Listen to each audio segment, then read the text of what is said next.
tous, aujourd'hui dans cette petite vidéo, j'aimerais vous partager 7 techniques, 7 astuces qui vont vous permettre de faire des progrès dans l'apprentissage de l'anglais. En effet, j'ai beaucoup d'amis, d'élèves et même des membres de ma famille qui me disent voilà, j'ai envie de progresser en anglais mais je ne sais pas quelle méthode suivre. La raison principale, je pense, c'est parce qu'ils ne savent pas forcément par où commencer. Alors je vous précise également que l'apprentissage d'une langue étrangère, quelle qu'elle soit, n'est pas un long fleuve tranquille, ça demande un minimum d'effort. Prenons par exemple l'analogie des pâtes. Si on veut se faire des pâtes, on veut se préparer des pâtes, il faut investir un minimum de temps et de concentration, d'attention pour avoir un résultat. Même si l'opération est simple, ça demande quand même un minimum d'investissement et d'effort.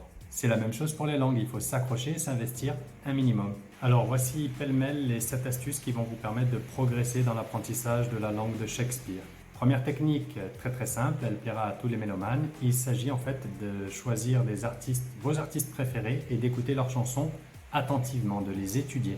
C'est-à-dire décortiquer leurs paroles, aller chercher, aller télécharger les paroles de leurs chansons et les traduire si besoin et traduire les mots que vous ne connaissez pas. C'est une technique hyper simple, accessible à tout le monde et qui a des résultats extraordinaires. Vous allez travailler donc la capacité à engranger du vocabulaire et puis vous allez aussi travailler votre expression orale ainsi que votre compréhension orale. Vous prenez n'importe quel artiste, je ne sais pas, par exemple Robin ou Pharrell Williams pour ne citer que, vous décortiquez leurs chansons, leurs albums, vous les chantez, vous les imitez, ça c'est très important d'imiter afin de travailler l'expression orale et vous allez avoir des résultats sensationnels. La deuxième technique concerne donc les cinéphiles, tous les amateurs de films, de séries, etc. Donc cette technique elle est accessible pour tous ceux qui ont accès à Netflix, qui ont un abonnement chez Netflix ou qui regardent des films sur des plateformes, des sites internet de streaming. Cette technique elle est assez simple, vous devez là aussi encore une fois faire un minimum d'effort et regarder donc les films ou vos séries préférées dans leur version originale, en version anglaise. Si besoin est, pour les super débutants, je vous invite à mettre les sous-titres en français. Je ne le recommande pas trop, mais pour les super débutants, n'hésitez pas à mettre pas très longtemps des sous-titres en français. Ensuite, sortez un petit peu de votre zone de confort et passez aux sous-titres en anglais. Ça va vous permettre de travailler la compréhension orale et visuellement et auditivement. Votre compréhension orale va s'accroître de façon exponentielle et elle risque même de vous surprendre. Ensuite, au fur et à mesure, lorsque vous commencez à vous sentir à l'aise avec les sous-titres en anglais, vous les retirez. Ça ne va pas être évident, mais croyez-moi, votre cerveau va s'adapter. Il vous suffira simplement de quelques heures, quelques jours, quelques semaines si besoin est, et vous allez avoir des résultats extraordinaires. Un des pièges dans lequel tombent la plupart de nos apprentis anglophones, c'est de s'attendre à un son français. Donc par exemple, je vous donne cet exemple très simple du mot couple en français. C'est le même mot en anglais, sauf que ça se prononce différemment. Ça se dit a couple. Un couple en français, a couple. Donc si notre petit apprenant s'attend à entendre le mot couple, il ne l'entendra pas. Il va entendre couple, il sait ce que ça veut dire puisque c'est ce qu'on appelle un mot transparent, mais il ne le reconnaîtra pas parce qu'il ne s'est pas habitué, il ne s'est pas donné à cette activité d'adaptation à la prononciation et à l'accent de la langue anglaise. La technique suivante consistera à alterner les activités orales qu'on a vues précédemment avec une activité écrite et ça va faire grincer les dents à plus d'une personne. La lecture, tout simplement. La lecture sous toutes ses formes, que ce soit des romans, des blogs, des articles, des journaux, des sites internet. N'hésitez pas à vous adonner à cette activité pour plusieurs raisons. D'une part, ça va vous permettre de voir ce que vous avez pu voir dans les activités orales précédentes et retrouver des mots, des tournures ou des expressions dans les chansons ou dans les films que vous aurez vus précédemment. De plus, ça va vous permettre de faire travailler donc votre mémorisation et vous allez voir par vous-même une progression régulière. Le plus simple est de lire des articles, des supports qui concernent nos passions, donc que ce soit de la plomberie, du volleyball, du saut à l'élastique. N'hésitez pas à consulter donc des articles, des livres, des romans, des magazines ou que sais-je.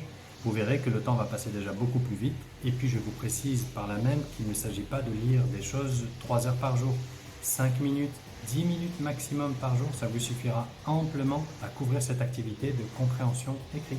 Donc n'hésitez pas à vous y adonner, ça ne vous demande pas beaucoup d'efforts, pas beaucoup de temps.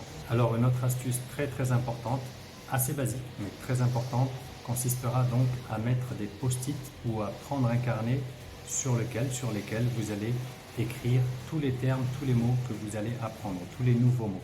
Non seulement vous allez noter tous les termes que vous avez appris, mais il est important de les relire assez régulièrement. Donc par exemple, j'ai choisi de décortiquer une chanson de Michael Jackson aujourd'hui.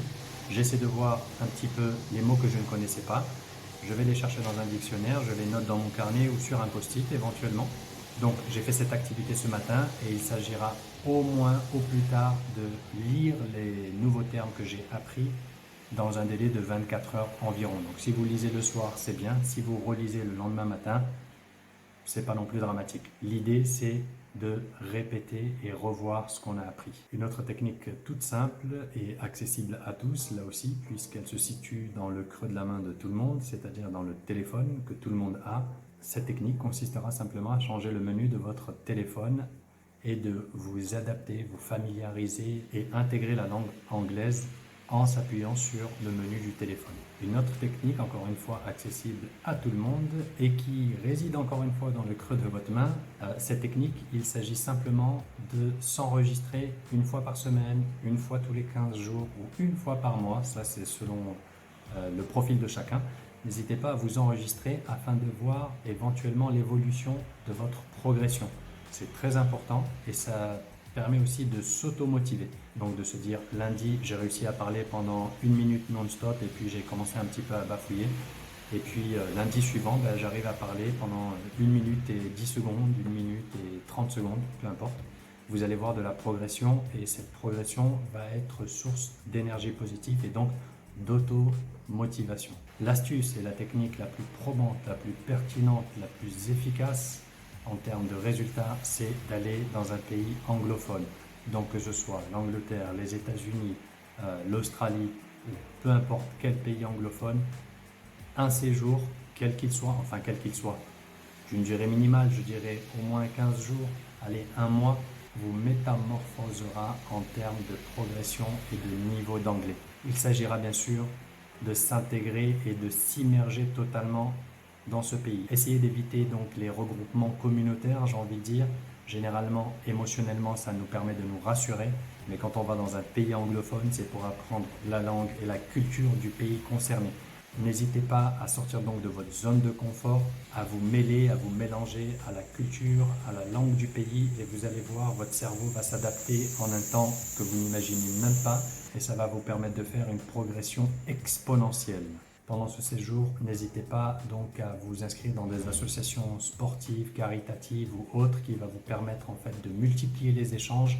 Et plus vous allez multiplier les échanges et plus vous allez progresser sans vous rendre compte. L'objectif, c'est d'avoir une aisance et une sérénité dans l'expression orale et la compréhension orale, ce qui va vous donner de plus en plus confiance en vous-même. Donc vous allez me dire, oui mais monsieur, moi j'ai pas forcément le budget pour aller en Angleterre ou pour aller aux États-Unis. Pas de panique, il existe des applications qui vont vous permettre de faire des échanges avec des locuteurs natifs anglophones. Donc des applications comme Cambly, Bilingua, HelloTalk vont vous permettre encore une fois de faire des échanges avec des locuteurs natifs et du coup ça va vous permettre d'avoir un contact assez régulier avec la langue. Plus vous êtes exposé et plus vous progressez. En tout cas, peu importe là ou les méthodes que vous choisissez de mettre en place, de mettre en œuvre, je vous invite fortement à effectuer ce qu'on appelle la répétition espacée. Donc admettons vous apprenez 3 verbes irréguliers ou 3 nouveaux mots ce matin à 10 heures du matin. La répétition espacée consistera à répéter, à réviser ces termes 1 heure plus tard, puis 8 heures plus tard, puis 24 heures plus tard. Quel est le but de cette répétition espacée? Le but il est simple, il s'agit simplement d'enregistrer ces nouveaux apprentissages dans la mémoire à long terme, puisque lorsqu'on apprend quelque chose de nouveau, la mémoire stocke les informations dans ce qu'on appelle la mémoire à court terme. Si vous voulez que les informations importantes restent dans la mémoire à long terme, vous devez donc tout simplement les répéter et espacer ces répétitions. Et voilà, la vidéo touche à sa fin. J'espère qu'elle aura été claire pour vous. J'ai essayé d'être le plus synthétique possible. Choisissez là où les méthodes qui vous conviennent le plus. Surtout, n'hésitez pas à alterner entre activité orale et activité écrite de façon à ce que votre cerveau s'adapte de plus en plus aux nouveaux apprentissages et d'autre part pour ne pas vous ennuyer trop rapidement. Et voilà, j'espère que la vidéo vous aura plu. Si c'est le cas, n'hésitez pas à vous abonner à ma chaîne et à cliquer sur la petite cloche juste ici pour recevoir les notifications des nouvelles vidéos. Si ça vous a plu, n'hésitez pas également à liker, partager avec vos amis et votre entourage. Quant à moi, je vous remercie d'avoir écouté la vidéo jusqu'au bout et je vous dis à très bientôt. Prenez soin de vous. See you around.